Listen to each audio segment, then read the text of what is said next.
नमस्कार मित्रांनो, प्रेमाची गोष्ट या मालिकेच्या आजच्या भागामध्ये आता इथे कोमलला चक्कर आल्यासारखं होतं आणि म्हणून ती तिथेच बसून असते. तिचं लग्न मोडल्याने तिला खूपच दुःख झालेलं असतं आणि त्याच वेळेला सावनी हे सगळं लांबूनच बघत असते.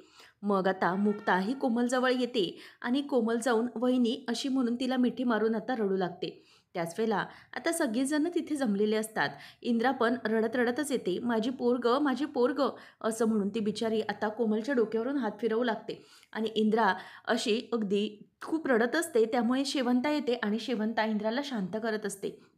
कोमलला इंद्रा म्हणते की माझी पोर रडू नको आणि मुक्ता आता इंद्राला म्हणते की मम्मी शांत व्हा, कोमल तू पण शांत हो असं म्हणून ती तिला शांत करत असते.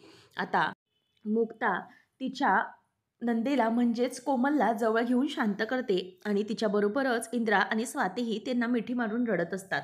तर हे सगळं पाहून सागरलाही खूप वाईट वाटत असतं. मुक्ताचं लक्ष आता सागरकडे जातं. सागर मुक्ताकडे बघत असतो आणि मनातच म्हणतो की खरंच ग्रेट आहात तुम्ही मुक्ता, मानलं तुम्हाला. इतकं सगळं घडलं, आम्ही सगळे इतके तुमच्या विरोधात होतो, परंतु तरीही तुम्ही डगमगला नाहीत. तुमचं ध्येय एकच होतं की कोमलचं आयुष्य वाचवायचं आहे आणि त्याच्यासाठी तुम्ही हव्या त्या थराला गेलात. तुम्ही स्वतःचं आयुष्य धोक्यात घातलं, परंतु आम्हा सगळ्यांना तुम्ही व्यवस्थित मार्ग दाखवलात. खरंच मुक्ता, तुम्ही या घराचा शोण शोभता असं म्हणून आता सागर खुश झालेला असतो.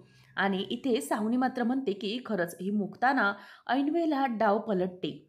ऐनवेळेला खरंच कळत नाही.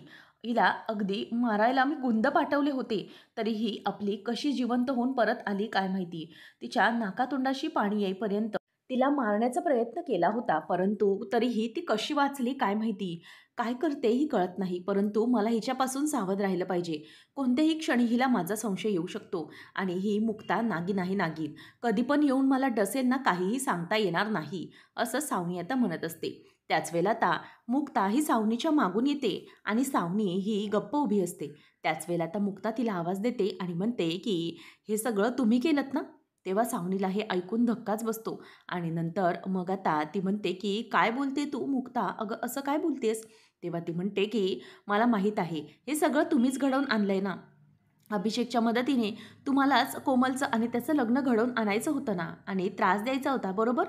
तेव्हा मग आता सावनी म्हणते की अगं असं काही नाही आहे मुक्ता, तू चुकीचं समजतेस मला.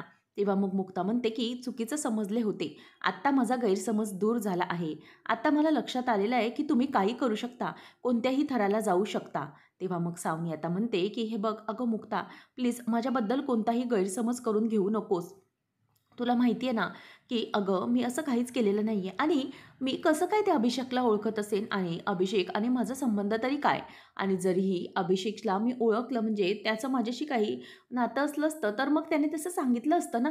अगं उगीचच तू माझ्यावर असं कसं आळ घेऊ शकते? आणि तसंही मुक्ता, तुझंही काही चुकीचं नाही आहे.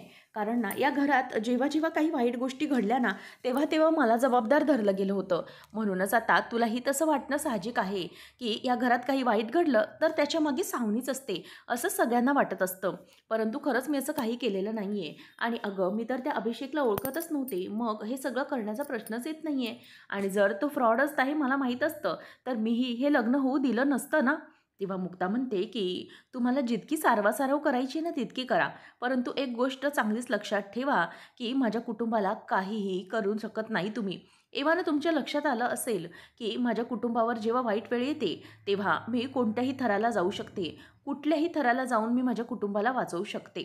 म्हणूनच आता इथून पुढे लक्षात ठेवा, माझ्या कुटुंबावर वाईट नजर ठेवाल तर त्याच वेळेला मी तुमचे काय हाल करीन हे तुम्ही मात्र आता चांगलंच लक्षात ठेवा. असं आता इथे मुक्ता तिला चांगलाच दम देते आणि धमकी देऊन तिकडून निघून जाते. ज्या वेळेला मला तुमच्या विरोधात पुरावा सापडेल तेव्हा तुमची खरं नाही असं म्हणून ती निघून जाते आणि सावनी देखील आता खूप घाबरलेली असते. तर इथे संध्याकाळ होते तरी घरामध्ये कोमलचं रडणं सुरू असतं. ती इंद्राच्या गळ्यात पडून रडतच असते आणि मुक्ताला हे मात्र भावत नसतं, परंतु ती तिची रुटीन कामं करत असते. आता इंद्रा म्हणते की गप ग कोमल पोरी, गप ग. अगं नुसती रडू नको. अगं सकाळपासून तू आतापर्यंत रडतच आहेत. अगं रडून रडून तुझ्या डोळ्यातले आसवं सुकत आली आहेत, तुझे अश्रू सुकत आलेत, पाणी सुकतंय. शांत हो, नको रडू. परंतु ती रडतच असते. त्याच वेळेला इंद्राला सागर देखील शांत करत असतो आणि मम्मी तुम्ही दोघी रडू नका असं म्हणत असतो. आणि स्वाती पण कोमलला शांत करत असते. आता हे सगळं होत असताना इंद्रा म्हणते की "गप गप पोरी, नको रडू. अगं तुझी आज पाठवणी होताना तू रडायला पाहिजे होती, परंतु तू वेगळ्याच कारणाने रडते." तेव्हा मग आता सागर म्हणतो की "मम्मी, हे बघ आपल्यावरचा अनर्थ होता तो टळला, आपण समजूया असं. आपण चुकीचं समजायचं नाही. आपण खूप मोठ्या संकटातून वाचलो आहोत."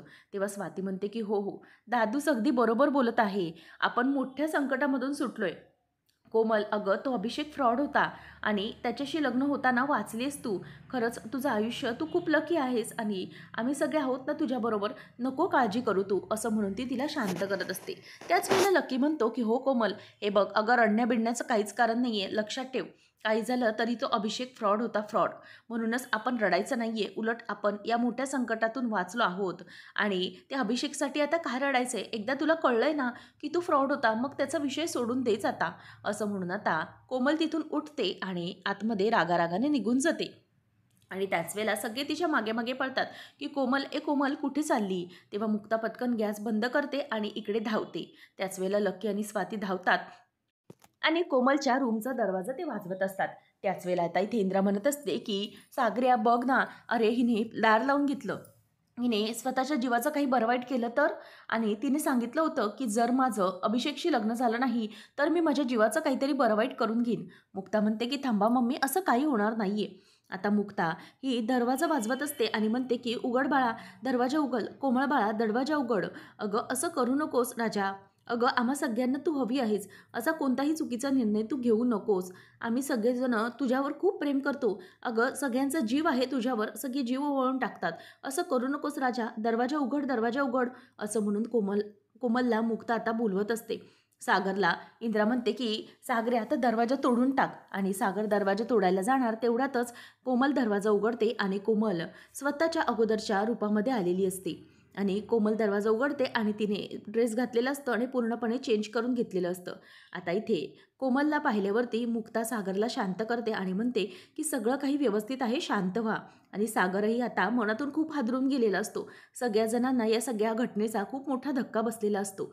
त्यानंतर आता कोमल अशी थोडीशीच हसते आणि म्हणते की "ही मी तुमच्या सगळ्यांची कोमल ही परत आली आता. ती कोमल आता निघून गेली." असं म्हणून आता कोमल पुन्हा तिच्या रूममध्ये शिरते आणि त्याच वेळेला सगळेजण आता तिला तशा अवस्थेमध्ये बघून तिच्या जवळ येतात. त्याच वेळेला इंद्रालाही कोमलला बघून खूप त्रास होत असतो. आता सागर हा कोमलजवळ येतो आणि म्हणतो की "हे बघ कोमल बाळा, तू एक गोष्ट लक्षात घे, काहीही चुकीचं घडलेलं नाही आहे तुझ्या बाबतीत. अगं खूप मोठ्या संकटातून वाचलेस तू आणि आम्हा सगळ्यांचा जीव आहेस तू, जीव. त्यामुळे कुठल्याही प्रकारचा चुकीचा विचार आता करायचा नाही हा." असं ती सांगत असते. त्याच वेळेला मग ती म्हणते की "दादा, हे बघा तुम्ही प्लीज काळजी करू नका. अरे मी तर खूप चुकले. ॲक्चुअली मला हे सगळं समजायला हवं होतं. मी उगीचच स्वप्नांमध्ये वाहवत गेले होते. नको त्या वाटेला दिशेला भरकटलेले होते. खरं तर माझ्यासारख्या रोगट मुलीच्या आयुष्यात असा मुलगा वगैरे येणं आणि त्याने माझ्यावर खूप प्रेम करणं हे तर खूप चुकीचंच असेल असं मला कसं समजलं नाही. अरे मला असा रोग आहे म्हटल्यावर माझ्यावर कशाला कोण प्रेम करेल? माझ्यावर कशाला कोण जीव ओवाळून टाकेल? आणि माझ्याशी लग्नाला कोणतरी कशाला तयार होईल? खरंच माझं आयुष्य असं असताना मी खूपच चुकीचा विचार केला आणि असं असूनही माझ्यावर कशाला कोण प्रेम करेल? अभिषेकसारखा फ्रॉड माणूसच माझ्या आयुष्यात येऊ शकतो ना. बाकी चांगली व्यक्ती तर माझ्या आयुष्यात येऊ शकत नाही." असं कोमल बिचारी म्हणत असते. त्याच वेळेला तिची ही वाक्य ऐकूनच सागर आणि इंद्राला खूपच वाईट वाटत असतं. सागर आता इंद्राकडे बघत राहिलेला असतो आणि मग कोमल म्हणते की "मी उगीचच नवरीसारखी नटले आणि नको नको ती स्वप्न पाहिली. हे घे स्वातीताई, ही साडी घे आणि प्लीज ही साडी ना तू कोणाला तरी देऊन टाक. अगं या साडीच्या लायकीचीच नाही आहे मी. अगं असा साजशृंगार, असे दागिने आणि अशी साडी ही माझ्या नशिबातच नाही आहे अगं. कारण माझ्या नशिबात फक्त आणि फक्त एकटेपणा आहे. कोणीही माझ्या प्रेमात पडणारच नाही. कारण मी कशी आहे हे मी कशाला विसरले आणि उगीचच नको ती स्वप्न पाहत गेले, वाहवत गेले. ही साडी तू प्लीज कोणाला तरी देऊन टाक." आणि हो, वारंवार मला माझी मुक्ता बहिणी सांगत होती की "कोमल, त्या दिशेने जाऊ नकोस, त्या वाटेने भिरकटू नकोस, कोणीही त्या दिशेने जाऊ नका." परंतु मात्र मी तिचं ऐकलं नाही. मी तिच्यावर संशय घेत राहिले आणि नको नको तो विचार केला. पण खरंच माझं खूप मोठी चूक झाली मुक्ता बहिणी, मला माफ कर. असं म्हणून आता मुक्ताला ती मिठी मारते आणि मुक्ता तिला शांत करत असते. नंतर कोमल म्हणते की "हे बघ मुक्ता बहिणी, तू पहिल्या दिवसापासून मला समजवत होतीस की असं करू नका कोमल, परंतु आम्ही तुमचं कोणीही तुझं ऐकलं नाही. आणि कोमल आता तिच्यापुढे हात जोडत म्हणते की खरंच माफ कर वहिनी, हे जे काही मी केलं आहे ना ते खूप चुकीचं केलेलं आहे आणि मला याचा खरंच खूप पश्चाताप झाला आहे की मी असं वागले. परंतु वहिनी, तू मला सांगत असताना मी विश्वास नाही ठेवला. मी म्हटलं की नाही, माझ्या आयुष्यात सुख आलं असेल, माझ्या आयुष्यात प्रेम आलं असेल, परंतु त्या गोष्टीचा मी विश्वासच केला नाही की तो अभिषेक खरंच फ्रॉड मुलगा आहे. तू हर तऱ्हेने आम्हाला समजवण्याचा प्रयत्न केला. आम्ही प्रत्येकजण तुझ्या विरोधात जाऊन तुलाच उलटं समजवत होतो की तू चुकीची आहेस. परंतु नाही, तू चुकीची नव्हतीस कधीही. तू नेहमीच बरोबर होतीस. आणि वहिनी, मला का कसं समजलं नाही की तू कायम आमच्या कुटुंबाच्या भल्याचाच विचार करत आली. प्रत्येकाच्या चांगल्यासाठीच तू झटत आली आहेस. परंतु नाही, मी त्यावेळेलाही तुझ्यावर विश्वास ठेवला नाही. त्या खोटारड्या माणसावर विश्वास ठेवून मी तुझ्यावर विश्वासघात केल्याचा आरोप केला. परंतु खरंच मला माफ कर. मी तुला खूप काय काय बोलले, असं ती म्हणत असते. त्याच वेळेला आता इंद्रा देखील ते सगळं ऐकून खूप रडत असते, कारण इंद्रालाही कोमलचं म्हणणं अगदी पटलेलं असतं.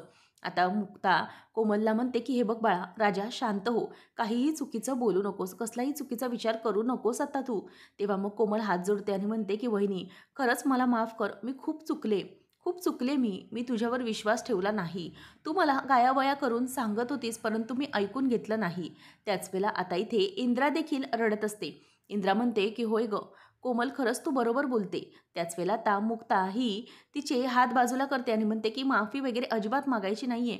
शांत हो तू, शांत हो राजा. अशा प्रकारे स्वतःला त्रास करून घेऊ नकोस तू. असं म्हणून आता ती रडूनच जवळ घेत तिला शांत करत असते आणि म्हणते की कोमल, हे बघ, शांत हो. बस बस झालं, बस झालं, आता कोणीही रडायचं नाहीये. खूप झालं, आता आपली सगळ्यांनी शांत व्हा. असं म्हणून आता मुक्ता ही सगळ्यांना शांत करत असते. कोमल म्हणते की वहिनी, मी चुकले गं, खरंच माझी खूप मोठी चूक झाली गं. तेव्हा मग आता मुक्ता म्हणते की हे बघ कोमल बाळा, एक गोष्ट तू लक्षात ठेव की तू चुकीची नाही आहेस आणि तू खूप चांगली मुलगी आहेस. आणि तुला का असं वाटतंय की तू कमनशिबी आहेस किंवा रोगट आहेस? असं अजिबात नाहीये. कोणत्याही प्रकारचा रोग वगैरे नाहीये तुला. अगदी धडधाकट आहेस तू. अगं, सगळ्यांचा जीव आहेस तू. सगळ्यांचा तुझ्यावर खूप जीव आहे अगं बाळा. तुला माहिती आहे का, स्वातीताई, लक्की आणि सागर सगळेजणं भावंडं तुझ्यावर अगदी जीव ओवाळून टाकतात. आणि अगं, आपल्या बापूंची आणि मम्मींची तर तू लाडकी चिंबोरी आहेस, चिंबोरी. तर मग मला सांग की कसं तुझ्यावर कोणी प्रेम करू शकत नाही? तू असं कसं म्हणू शकते की तू कमनशिबी आहेस किंवा तुझ्या नशिबात प्रेमच नाही? असं अजिबात नाही आहे. खरंच तू खूप चांगली आहेस आणि तुला माहिती आहे की तो अभिषेकसारखा फ्रॉड मुलगा आहे ना, तो तुझ्या आयुष्यातून निघूनच जायला हवा होता आणि त्याच्यासाठीच तर मी प्रयत्न करत होते ना. पण मग मला सांग, जर तुझं त्याच्याशी लग्न झालं असतं, तर मग आपल्याला किती प्रॉब्लेम झाला असता, आपण त्याचा किती त्रास करून घेतला असता. तू चुकीच्या माणसाच्या आयुष्यात लग्न करून गेलीस, हे किती आम्हाला त्रासदायक होतं. परंतु नाही बेटा, असं काही झालेलं नाही आहे. स्वामींच्या कृपेने आपण सावरलो ना, त्यांनी योग्य वेळी आपल्याला मार्ग दाखवला ना आणि मग आपण त्यातून बाहेर पडलो. म्हणून आपण त्यांचे आभार मानायचे. आपण एकच गोष्ट लक्षात ठेवायची की काहीही झालं तरीही या गोष्टीपासून आपण लांब राहायचं आहोत. कुठल्याही गोष्टीचा विचार करायचा नाही. आमच्या कोमलच्या आयुष्यात एखादा चांगला मुलगा नक्कीच येणार. ऑफकोर्स येणार, कारण आमची कोमल खूप सुंदर आहे. तो अभिषेक फ्रॉड होता म्हणून त्याला जायचंच होतं. परंतु आमच्या कोमलच्या आयुष्यात आता जो काही मुलगा येईल तो खूप चांगला येणार. तुला माहिती आहे का, स्वामींचं प्लॅनिंग खरंच खूप वेगळं असतं. त्यांनी आपल्यासाठी वेगळंच काहीतरी लिहून ठेवलेलं असतं आणि म्हणूनच हे सगळं घडत असतं. तुला माहिती आहे का, की खरंच तुझ्या आयुष्यात खूप चांगला मुलगा येणार आहे. म्हणूनच हा नकार तुला पचवायचा होता. तुला एक गोष्ट सांगू, जेव्हा सागर माझ्या आयुष्यात येणार त्याच्या अगोदर जेव्हा मी एक नकार पचवला ना, तेव्हा मला माझ्या बाबांनी सांगितलेलं होतं की तुला माहिती आहे का, एक गोष्ट, एक म्हण आहे. त्याचा अर्थ मी तुला सांगते, की एखादं झाडच तर उभं असतं, ज्याला आपण तोडतो, परंतु ते तोडल्यानंतरच झाड पुन्हा नव्या रूपाने जन्म घेतं, बहरतं, फुलतं, त्याला फळं येतात आणि ते झाड तशाच नव्या जोमाने पुढे जातं आणि बहरत जातं. परंतु जे झाडाला मोडतं त्याला मात्र त्याचं आश्चर्य वाटतं, की हे आपण असं कसं केलं आणि असं कसं घडलं. हेच असतं आपलं आयुष्य कोमल. ज्यावेळेला आपल्याला कोणीतरी असं घाबरवण्याचा प्रयत्न करतं, आपली हिंमत तोडण्याचा प्रयत्न करतं, त्यावेळेला मात्र आपण आपली किंमत कमी होऊ द्यायची नसते. आपण आपली किंमत जगाला दाखवून द्यायची असते, की आपण काय आहोत ते. म्हणून तो एक गोष्ट लक्षात ठेव, की काही झालं तरी म्हणून चुकीचे विचार मनामध्ये अजिबात आणू नकोस. हे जे काही घडतंय ना, हे आपली परीक्षा घेण्यासाठी घडवले असं समज आणि पुन्हा नव्या एकदा जोमाने आयुष्य जगायला सुरुवात कर. काही झालं तरी कोणत्याही बाबतीत चुकीचा निर्णय घेऊ नकोस. तुझ्या बाबतीत खरंच खूप चांगलं घडणार आहे राजा, हा मला खरंच विश्वास आहे. आणि तू नेहमीच चांगली राहणार आहेस. अगं तू खूप टॅलेंटेड आहेस, सर्व गुणसंपन्न आहे. तुला नक्कीच चांगला मुलगा मिळणार याची मला खात्री आहे, असं म्हणून ती आता तिला शांत करते. आणि इथे आता कोमल देखील इंद्राच्या मिठीत रडते आणि शांत होत असते. आता इंद्रा म्हणते की "हो, हो, बरोबर बोलते सूनबाई. अगं खरंच सांगितलं तिने की तू खरंच खूप चांगली आहे आणि तुझ्या आयुष्यात नेहमी चांगला मुलगा येणारच येणार. कोमल, तू बरोबर ओळखलं तुझ्या वहिनीला. खरंच तुझी वहिनी खूप चांगली आहे. पण मी मी मात्र खूप मोठी चूक केली माझ्या सुनबाईच्या बाबतीत. खरंच सुनबाई, तुझे किती आभार मानू तेवढे थोडे आहेस. प्रत्येक वेळेला तू आम्हाला काहीतरी चांगलं दाखवून देण्याचा प्रयत्न केलास. अगं आमच्यासाठी तू किती झटली, परंतु नाही गं, तुला मी ओळखण्यात खूप मोठी चूक केली. तुझ्या बाबतीत इतकी कशी चुकल्याने माझं मलाच कळलं नाही. माझ्या डोळ्यावर त्या माणसाच्या प्रेमाची पट्टी बांधली गेली होती गं. मी विचारच कसा केला, की माझी मुक्ता चुकू शकते किंवा मुक्ता काहीतरी चुकीचा विचार करते आहे. खरंच मुक्ता, मी तुला नको नको ते बोलले. सुनबाई, तू जिंकलंस गं. खरंच आमच्या घराणीची आन बान शान आहेस तू. तू आहेस म्हणून आमचं हे कुटुंब व्यवस्थित टिकून आहे आणि आमच्या कुटुंबात कोणीही काही चुकीचं करू शकत नाही. खरंच एकविरीनंच तुला घरात सून म्हणून पाठवलंय गं. असं म्हणून मुक्ता आता म्हणते, की "मम्मी शांत व्हा." तेव्हा आता इंद्र हात जोडून रडत म्हणते, की "माफ कर मुक्ता, मला माफ कर. मी खूप चुकले." तेव्हा आता मुक्ता म्हणते, की "सागर प्लीज तुम्ही तरी मम्मीला समजावून सांगा ना. ते अशा रडत हात जोडून माफी मागतायत, बरोबर नाही आहे ते." मग सागर म्हणतो, की "हे बघा, आता कोणीही रडायचं नाही आहे. सगळ्यांनी शांत व्हायचं आहे. आता तुमच्या सगळ्यांच्या वतीने मीच मुक्ताची माफी मागतो." आणि मग आता सागर हा मुक्ताची माफी मागत म्हणतो, की "मुक्ता, प्लीज मला माफ करा. खरंच आमचं खूप मोठी चूक झाली. तुम्ही इतकं आम्हाला समजावून सांगत होतात. इतकं सांगत असतानाही मी चुकीच्या दिशेने गेलो आणि तुमच्यावर विश्वास ठेवला नाही. मुक्ता, खरंच प्लीज माफ करा. हे सगळं जे काही घडलंय ना, त्यासाठी माफ करा." असं म्हणून आता मुक्ताची सागर माफी मागू लागतो. तर मुक्ता म्हणते, की "सागर, तुम्ही पण शांत व्हा. प्लीज कोणीही काही चुकीचा विचार करू नका." तेव्हा आता इथे सागर येतो आणि मग कोमलला म्हणतो, की "हे बघ कोमल, एक गोष्ट लक्षात ठेवायची. आम्ही सगळेजण तुझ्याबरोबर आहोत. तुझा दादूस तुझ्या बाबतीत कोणतंही चुकीचं घडू देणार नाही. आणि खरं तर पहिल्या दिवसापासून वहिनी मला सांगत होती, परंतु मी त्यांच्यावर विश्वास ठेवला नाही. तेव्हा माझं चुकलं, परंतु आता तसं होणार नाही आहे. आता तुला कुठल्याही बाबतीत कुठल्याही चुकीच्या व्यक्तीमध्ये आम्ही अडकवून देणार नाही आहोत. काही झालं तरीही तुझं चांगलंच होणार आहे आणि दादूस नेहमी तुझ्या भल्यासाठीच विचार करणार आणि काही झालं तरीही तुझं चांगलंच बघणार आहे. त्याच्यामुळे अजिबात विचार करायचा नाही.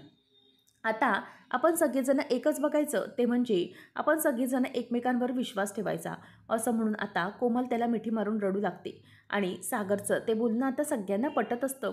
तो कोमलला म्हणतो, की "तुझं आयुष्य असं कधी उद्ध्वस्त होऊ देणार नाही. तुझं आयुष्य नक्कीच मार्गावर येणार हे आम्हाला माहिती आहे आणि तू खूप चांगली आहेस, जसं तुला तुझ्या वहिनीने सांगितलं."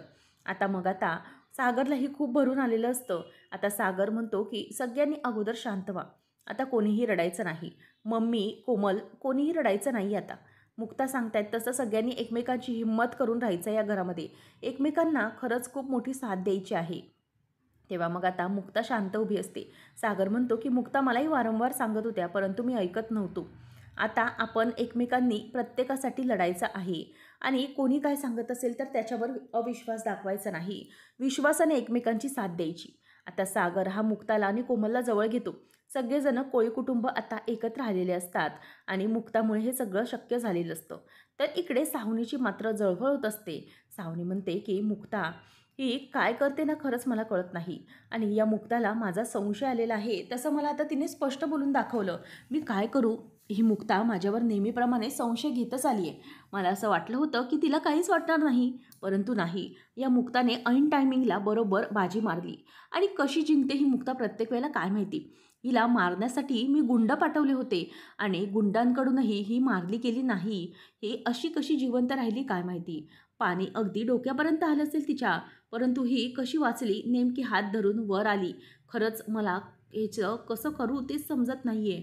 अगं हिला पूर्ण ढगात पाठवणार होते मी. त्या कोमलचं अभिषेकशी लग्न लावून या घरच्यांना पूर्ण कोळी कुटुंबाला ब्लॅकमेल करण्याचं मोठं कार्ड मिळालं होतं मला, परंतु ते शक्य झालं नाही. आता मी काय करू? परंतु नाही. या गोष्टी मी अशा सहजपणे सोडून देऊ शकत नाही. काहीही झालं तरीही आता या अभिषेकने तरी माझ्या विरोधात तोंड उघडलेलं नाही.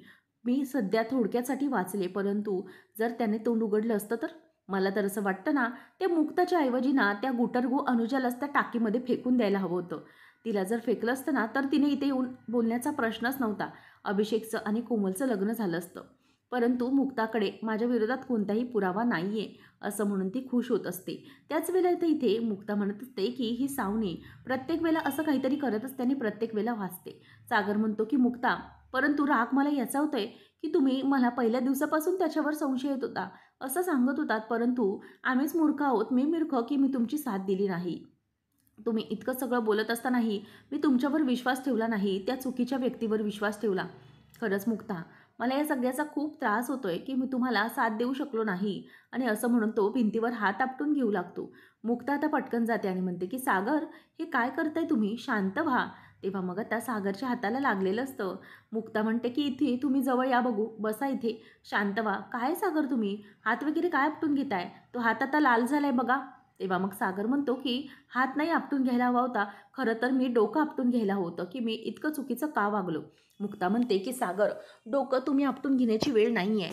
डोकं त्या व्यक्तीने आपटलं पाहिजे जी व्यक्ती हे सगळं घडवून आणते. सावनी सावनी हे सगळं घडवून आणते ना, तिनेच हे डोकं आपटलं पाहिजे. खरं तर ती ह्या बाबतीत खूप चुकली आहे, परंतु आता मी तिला सोडणार नाही आहे सागर.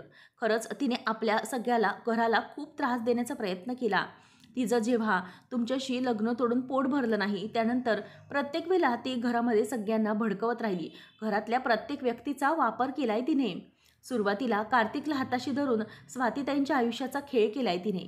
त्यानंतर मग आदित्य आणि सईच्या मनामध्ये तुमच्याविषयी, बापाविषयी प्रेमाचं विष पसरवण्याचा प्रयत्न केलाय तिने. त्यानंतर काही काही नाही केले तिने, सगळ्या गोष्टीत अडकवण्याचा प्रयत्न केला.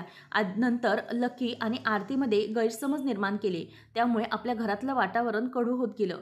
नंतर आता या अभिषेकचा हात धरून तिने कोमलच्या लग्नाचा खोटा डाव रचला होता, जेणेकरून आपल्या कुटुंबाला पुन्हा त्रास व्हावा आणि आपण पुन्हा त्रासात जाऊ. आदित्यच्या मनात तर तुमच्याविषयी द्वेष पसरवला, परंतु सईच्या मनातही असं चुकीचं निर्माण केलं की तुम्ही तिचे पप्पा नाही आहात, आणि इतकं सगळं मोठ्या गोष्टी ती करत गेली. आणि तिने प्रत्येकाला हाताशी धरून हे डाव रचले तर का? आपल्याला कमी लेखण्यासाठी, आपल्या कुटुंबाला त्रास देण्यासाठी. परंतु आता मी तसं काही चुकीचं होऊ देणार नाही. ती जे काही करते ना, तिच्या कोणत्याही प्लॅनमध्ये मी तिला अजिबात यशस्वी ठरून देणारच नाही आहे. कारण काही झालं तरीही या सगळ्या गोष्टी आता मी मागे टाकणारच. असं म्हणून आता इथे मुक्ता ही सागरकडे बघत असते. त्याच वेळेला आता सागरला या सगळ्या गोष्टीचं खूपच वाईट वाटत असतं. मुक्ता म्हणते की सागर, आता या सावनीचा पर्दाफाश मला करायचाच आहे सगळ्यांसमोर. तिच्या विरोधात आपल्याला पुरावा शोधावाच लागणार.